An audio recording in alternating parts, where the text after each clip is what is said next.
Man, what an episode. Oh my lord. If you're watching this right after you got done watching Demon Slayer, the final episode to this season, this mini season, I know you are as excited as I am because this absolutely went so freaking hard.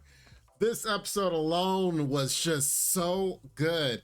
Like, I don't know what they did. They saved the budget for the last two episodes because, the rest of the season was fine. They had some fighting and some effects, as they're fighting and stuff. It was, not bad.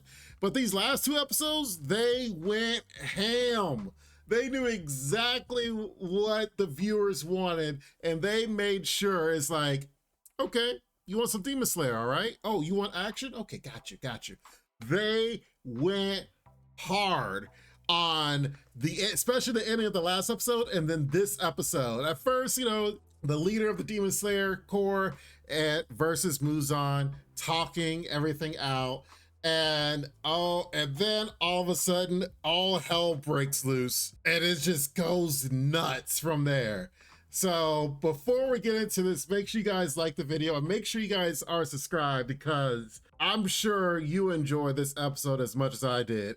Even though this episode was longer, way longer than normal, which I understand why now, my God, it still felt too short. It really felt too short. The amazing cliffhanger we got last week, which even that episode was a little bit longer than normal.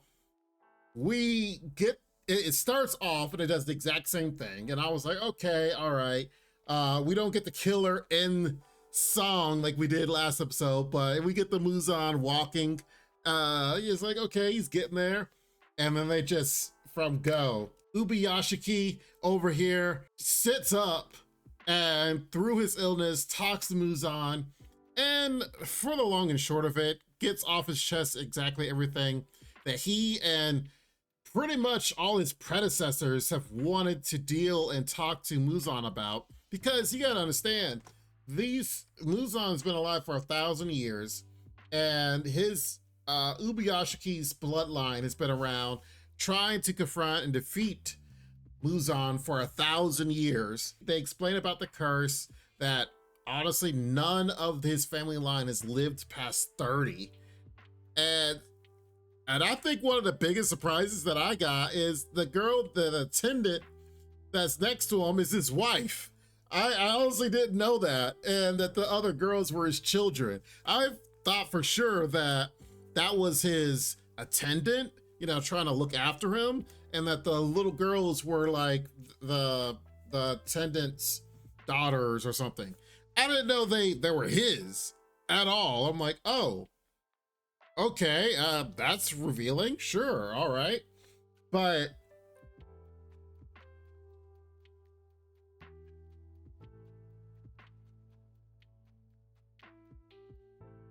the fact that Muzan let him say everything he wanted to say and was getting a lot off his chest, I honestly think he also was trying to delay, not only delay, but essentially try to stall out the clock to get the Hashiras to come as quickly as possible. Now, granted, it also might have been a ploy to get to that perfect moment that he does the ultimate surprise against Muzan. The fact that Ubiyashiki held his bloodlust back and seemed so cool, calm, and demeanor that even Muzan didn't even realize that he used him as bait in order to do damage and attack Muzan in this way. Like, Lord knows, I for sure was like, what blood demon art does Muzan have to make the whole house explode like this? Like, excuse me? But to know that it was actually a ploy and something that they planned for, and then had the Stone Hashira, who pretty much watched this whole exchange happen. He had to have hidden himself away in order for Muzan to not detect him, because Muzan was detecting everyone in the house. So that tells me that the Stone Hashira wasn't in the house. Maybe he was like in the trees or something, hidden away. And then Muzan over here is injured, damaged, sitting there like, oh, they made it way it'll be harder for me to heal myself. And then to have Lady Tomia come up in there, I was like, oh yeah. So she was knowing about the ploy to try to attack Muzan. It's like every little thing came together, and boy, oh my lord. This scene right here, this scene goes so hard as everyone realizes this is Muzan, because not everyone has seen Muzan. Honestly, I don't think anyone has other than Tanjiro, because Tanjiro, of course, way back when, he got a sniff of Muzan and was chasing him down, and then Muzan was able to get away. But everybody else is like, what does Muzan look like? What's going on? And so the Stone Hashira is like, hey, everybody, this is the guy. This is the ops. We gotta go. And they're like, they all unleash. It's like, all right, we're all gonna attack at the same time. And it's a good ploy, a good plan, because he's straight up right there, stuck. Her hand's still in him, which supposedly has medicine that will slowly turn him human, which weakens him over time as well, which we don't know the effects of how that is, if it's slow acting, but she is still stuck in him even after they get into the Infinity Castle. So, my lord, the fact that Muzan, through all of this, it teleports every single Demon Slayer core into the Infinity Castle, which it makes sense. That's why all the demons they haven't been seeing any of the demons. The demons been hiding out in the castle because it's a trap to take out the Demon Slayer core in one fell swoop, once and for all. And in the aftermath of this bloody explosion, and everyone was running to try to save the master, they transitioned from trying to save the master to this right here. Oof. They basically put the pedal to the metal, put the foot on the gas, and it just kept going. And Lord knows, I am looking forward to when this finally comes out. For those that don't know and haven't been watching my videos recently, there is no longer going to be any more episodic Demon Slayer.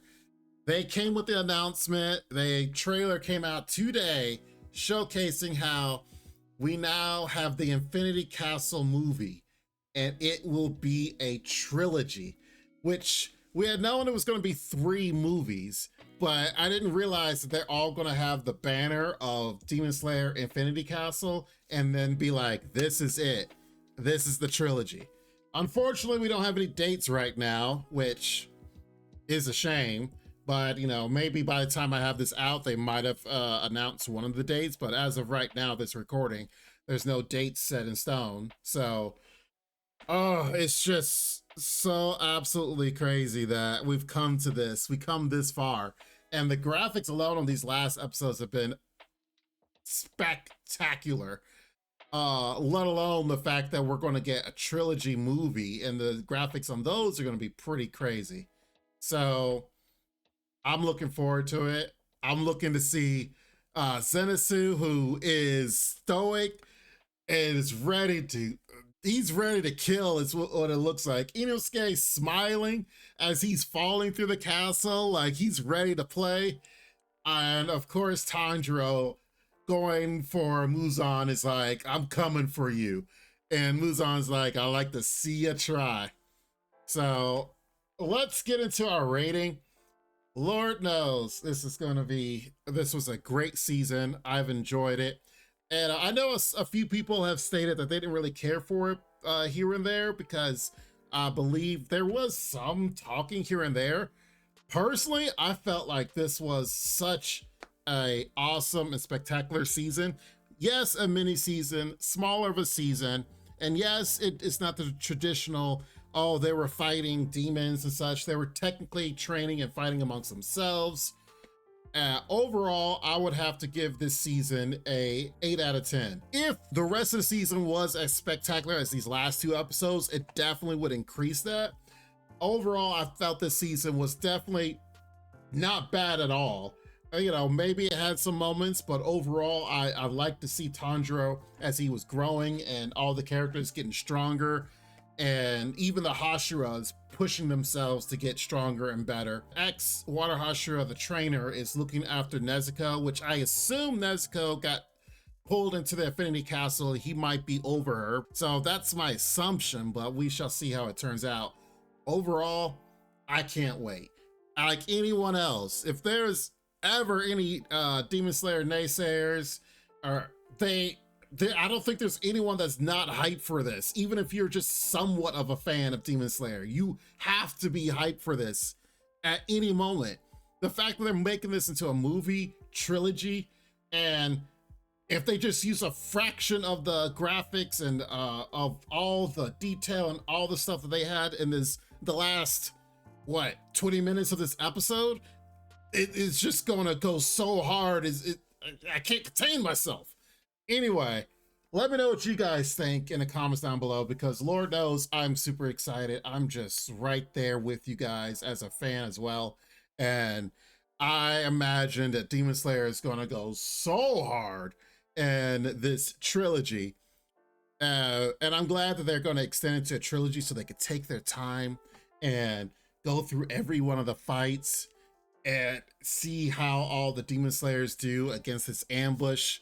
Knowing that Muzan can only die from the sunlight, I would surmise they have to take out the girl that's over the Infinity Castle that controls it, and maybe they eject into the real world, and then bam, that's how they get Muzan.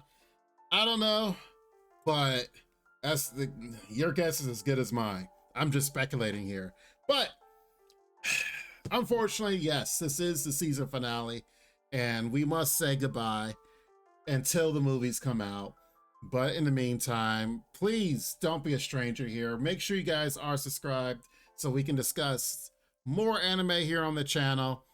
I appreciate you guys being here. Thank you for the love. Thank you for the support. And understand you'll never be a stranger here. Please be safe. Take care of yourselves. And Lord willing, I will see you next time, especially when these movies come out. You take care, Space Cowboy. Until next time. Bye-bye for now. Make sure to check out the extra content on our Patreon page, and thanks to our current patrons. This ain't what you want, bitch, I'm a fucking phenomenon. Phenomenon.